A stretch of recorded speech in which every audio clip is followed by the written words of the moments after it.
Halo semuanya, pernah kepikiran nggak sih kalau dalam rutinitas sholat kita sehari-hari, sebetulnya ada banyak banget harta karun pahala yang mungkin sering kita lewatkan? Nah, kali ini kita bakal coba bongkar rahasia-rahasia itu biar cara kita memandang ibadah harian jadi beda banget. Coba deh, kita jujur sama diri sendiri. Kadang-kadang sholat itu rasanya cuma kayak checklist yang harus dicentang kan?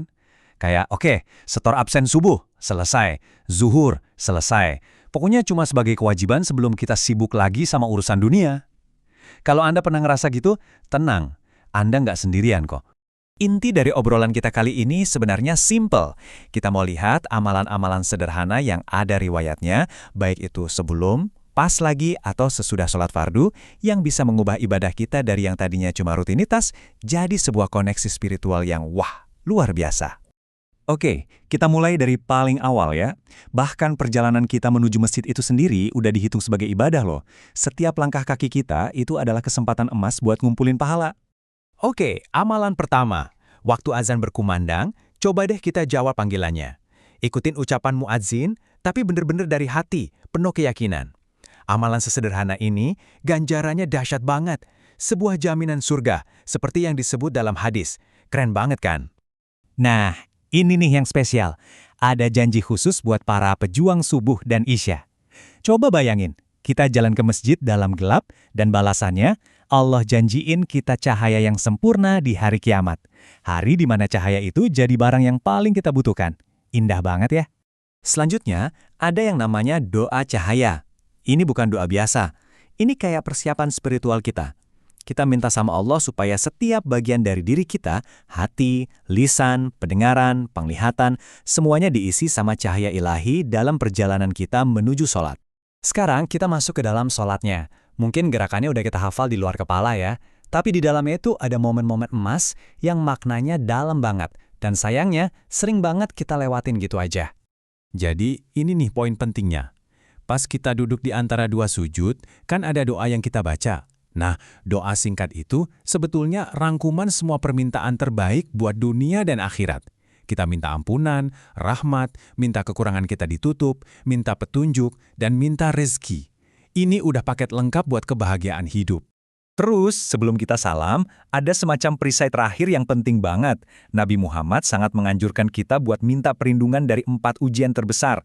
Siksa kubur, siksa neraka, fitnah waktu hidup dan mati, sama fitnah dajjal.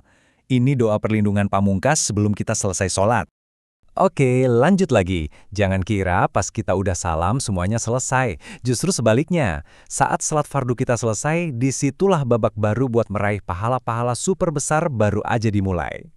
Dan coba lihat ini. Ini luar biasa banget. Cuma dengan kita tetap duduk sebentar aja di tempat sholat kita setelah selesai, para malaikat itu terus-terusan mendoakan kita. Coba bayangin, kita didoain minta ampunan dan rahmat sama makhluk suci, cuma gara-gara kita nunda sedikit keinginan buat langsung berdiri. Coba deh, biarin ide ini meresap dulu. Usahanya kan minimal banget ya.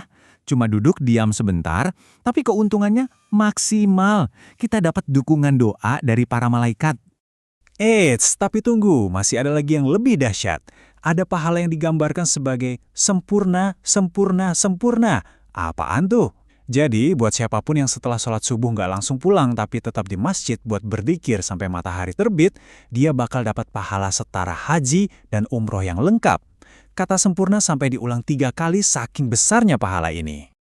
Nah, sekarang kita bahas sesuatu yang mungkin agak di luar dugaan.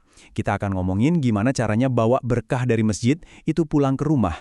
Dan ini mungkin bakal mengubah cara pandang Anda soal sholat sunnah. Slide ini ngejelasin perbedaannya dengan gamblang banget. Buat laki-laki, masjid itu tempat terbaik buat sholat wajib, buat ngejar pahala berjemaah. Tapi, ternyata Nabi mengajarkan kalau untuk sholat sunnah justru lebih baik dikerjakan di rumah. Kenapa? Tujuannya biar rumah kita itu hidup, penuh dengan cahaya ibadah dan berkah, nggak sepi dan gelap kayak kuburan.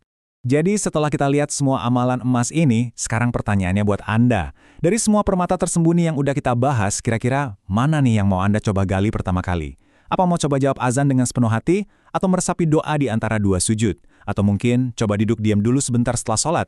Pilih satu aja, dan yuk mulai ubah ibadah kita dari hari ini.